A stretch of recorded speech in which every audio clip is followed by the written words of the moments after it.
কিন্তু নারী আসলে যে কেউই ফর্ম করতে পারে, প্রত্যেকটা দলের অধিকার আছে, প্রত্যেকটা মানুষের অধিকার আছে, এটা যার যার ব্যক্তিগত ব্যাপার। তবে সিলেকশন তো আসলে আমাদের দল থেকে নির্ধারণ করা হবে, এটা যে কেউ তুলতেই পারে।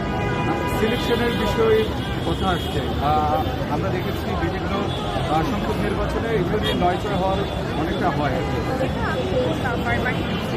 এখন 17 বছর যারা আন্দোলন সংগ্রামে ছিল, যারা আমি যদি আমার কথা বলি, আমি 2018 সালে জাতীয় সংসদ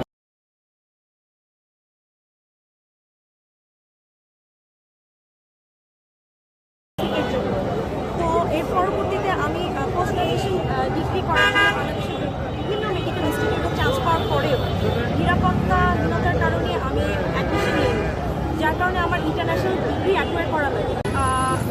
একটা কথা আমি বিশ্বাস করি, I don't want to be a representative, I want to be a strong voice.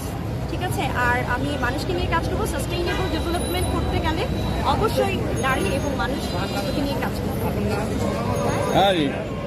বলছে তো মনে হয়। সদর থেকে 2018 এবং 2026 সালে জাতীয়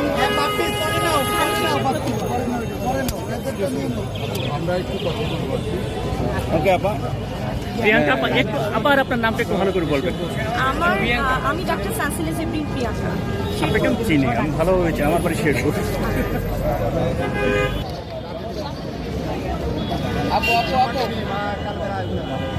আপু বাংলা শুনতে